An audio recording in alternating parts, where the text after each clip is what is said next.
मैं doctor Sachin Shukla, SRG मुर्दाबाद। और आज हम ऑनलाइन टीचिंग में जानेंगे कि पास पड़ोस में होने वाले परिवर्तन। बच्चों, आपने देखा होगा कि हम दिन प्रतिदिन रोज कुछ ना कुछ परिवर्तन देखते हैं। जैसे फसलों का बढ़ना देखते हैं, बच्चों का बड़ा होना देखते हैं, अपने घर में पल रहे जानवरों को बड़ा होना देखते हैं, नाखूनों का बड़ा होना देखते हैं, बालों का बड़ा होना देखते हैं, या हम दूध का फटना देखते हैं, दूध से दही बनना देखते हैं, पनीर बनना देखते हैं। और ऐसे ही हमें बहुत से परिवर्तन होते हैं, दिन रात का होना हम देखते हैं। तो ये सब जो परिवर्तन हम देखते हैं, तो इन परिवर्तनों को में क्या होता है, वस्तु की अवस्था, आकार, रंग, स्वाद एवं गंध तथा प्रकृति में निरंतर होने वाले बदलाव को परिवर्तन कहते हैं। अब ये परिवर्तन कुछ प्रकार के होते हैं, जैसे कि पहले प्रकार में हम आते हैं मंद एवं तीव्र परिवर्तन। देखिए, तीव्र परिवर्तन क्या है? ये गुब्बारा है और इसको अगर हम इसके अंदर, ये देखिए तीव्र परिवर्तन, ये गुब्बारा फूट गया है, तो ये क्या हुआ? तीव्र परिवर्तन। अब देखिए, ये माचिस है और इस माचिस को अगर मैं जलाता हूं तो ये क्या है? तीव्र परिवर्तन। ये क्या है? तीव्र परिवर्तन। ऐसे ही मैंने इस ड्रॉप में इंक ली है और ये पानी हमारा सादा पानी है, और इस पानी में अगर मैं इस इंक को, या हम पानी में नील को डालते हैं कपड़े धोने वाले नील के लिए, कपड़े धोने के लिए, तो आप देख सकते हैं पूरा पानी क्या हो गया हमारा? नीला एकदम से होने लगा। तो ये सब क्या कहलाता है? तीव्र परिवर्तन। लेकिन कुछ परिवर्तन ऐसे होते हैं जिसमें समय लगता है, जैसे हमारे नाखूनों का बड़ा होना, बच्चों का बढ़ना, लोहे पे जंग लगना। आपने देखा होगा, जैसे इस ताले पे देखिए जंग लगी हुई है, तो लोहे पे जंग लगना, ये सब भी इसमें समय लगता है, तो इसे क्या कहेंगे? मंद परिवर्तन। फिर उसके बाद आते हैं अनुकूल तथा प्रतिकूल परिवर्तन। कुछ परिवर्तन हमारे लिए लाभदायक होते हैं, जैसे हम खाना पकाते हैं, आम का पकना, फलों का पकना, दूध से दही बनना, दूध से पनीर बनना, ये हमारे लिए क्या है? अनुकूल परिवर्तन है। लेकिन कुछ परिवर्तन आपने देखा होंगे, जैसे कि आपकी डबल रोटी का सड़ना, उसमें फफूंद लग जाती है, दूध का फटना, लोहे पे जंग लगना, तो ये हमारे लिए अच्छा नहीं है, तो ये क्या कहलाएंगे? प्रतिकूल परिवर्तन कहलाएंगे। इसके बाद देखिए, तीसरे नंबर का हमारा परिवर्तन है नियमित और अनियमित परिवर्तन। नियमित परिवर्तन की जब हम बात करते हैं, जो निश्चित समय पर लगातार होने वाले परिवर्तन है, जैसे रात दिन। अब आपको पता है कि 24 घंटे में बकायदा एक सर्किल चलता है रात और दिन का। ऋतुओं का बदलना, वर्षा ऋतु, ग्रीष्म ऋतु, शीतकालीन ऋतु, वसंत ऋतु, इस प्रकार से ऋतु जो आती हैं उनका भी एक निश्चित समय बाद लगातार परिवर्तन होता है। तो ये सब परिवर्तन हमारे कहलाते हैं नियमित परिवर्तन। लेकिन कुछ परिवर्तन ऐसे होते हैं जो अनियमित होते हैं, जैसे एकदम से आंधी आ जाना, तूफान का आ जाना, ज्वालामुखी का फटना, बाढ़ आ जाना, वो हमसे कह के थोड़ी आती है, अनियमित रूप से आती है ना। भूकंप आना, सुनामी का आ जाना, तो ये सब क्या कहलाते हैं? हमारे अनियमित परिवर्तन। चौथे नंबर पर हम बात करेंगे प्रत्यावर्तित तथा अप्रत्यावर्तित परिवर्तन। प्रत्यावर्तित परिवर्तन ऐसे परिवर्तन जिसमें परिस्थितियों को उलट देने पर पदार्थ वापस अपनी पूर्व अवस्था में आ जाते हैं। जिसे आप देखिए, पूर्व अवस्था में आने का मतलब, अगर देखिए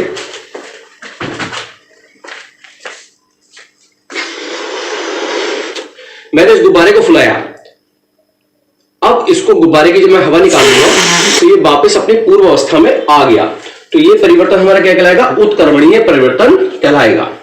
जैसे हम लोई रोटी बनाते हैं, तो आपने देखा होगा कभी कभी मम्मी जब रोटी गोल गोल बेलनी होती है हमें, तो कभी गोल नहीं बेल पाती है, तो हम दोबारा से उसे लोई को दोबारा से लुगदी बना के फिर दोबारा से उसे बेलते हैं और उसे गोल गोल बना लेते हैं। रबड़ बैंड होती है, मान लीजिए रबड़ को हमने खींचा और खींच के जब उसे छोड़ते हैं तो वापस अपनी अवस्था में आ जाती है, तो ये भी हमारा क्या कहलाता है? उत्क्रमणीय परिवर्तन। लेकिन कुछ परिवर्तन ऐसे होते हैं कि पदार्थ अपनी पूर्व अवस्था में नहीं ला जा सकता। अब देखिए, दूध से मैंने दही बना लिया, क्या दही से दूध बन सकता है? नहीं बन सकता। दूध से हमने पनीर बना लिया, क्या पनीर से दोबारा दूध बन सकता है? नहीं बन सकता। अगर हमने मोमबत्ती हमने जला ली और मोमबत्ती जलने के बाद देखिए ये खत्म होती जाती है, यानी कार्बन डाइऑक्साइड में इसका परिवर्तन होता रहता है। अभी बताएंगे इसका हम प्रैक्टिकल। तो ये भी क्या है, अनुत्क्रमणीय परिवर्तन यदि अप्रत्यावर्तित परिवर्तन। अब हम मुख्य रूप से बात करेंगे पांचवा, भौतिक तथा रासायनिक परिवर्तन। तो भौतिक परिवर्तन ऐसा परिवर्तन जिसमें पदार्थ का रूप बदल जाता है परंतु कोई नया पदार्थ नहीं बनता, भौतिक परिवर्तन कहलाता है। भौतिक परिवर्तन के पश्चात सामान्यतः पदार्थ की पूर्व स्थिति को पुनः प्राप्त किया जा सकता है। अब इसके अंदर बीकर में मैं पानी को गर्म कर रहा हूं, तो अब इसके अंदर मैं अगर चीनी डाल दूं, अब हमने तो यहाँ पे इसे बीकर में करा है, और ऐसे ही किसी बर्तन के अंदर हम चीनी को घोल दें और उसके बाद उसको गर्म करें बहुत ज्यादा, तो क्या होगा, जो हमारा पानी है वो भाप बन के उड़ जाएगा और चीनी हमारी बची रह जाएगी।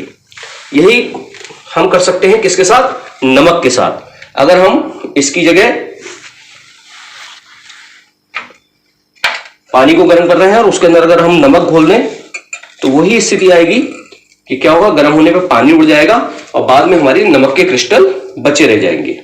तो ये परिवर्तन हमारा क्या कहलाएगा, भौतिक परिवर्तन कहलाता है।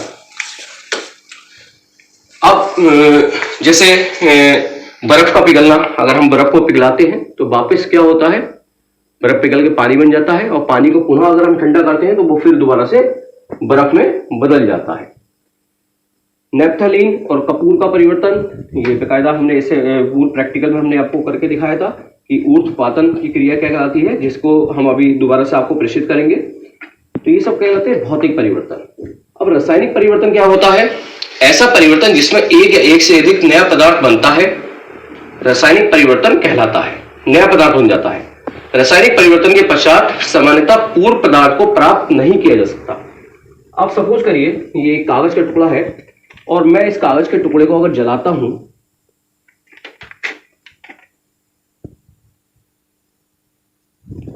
कृपया आप लोगों से, शिक्षकों से ये प्रैक्टिकल अगर समूह में बच्चों को कराते हैं तो उसमें थोड़ी सी सावधानी हम लोगों को बरतनी पड़ेगी।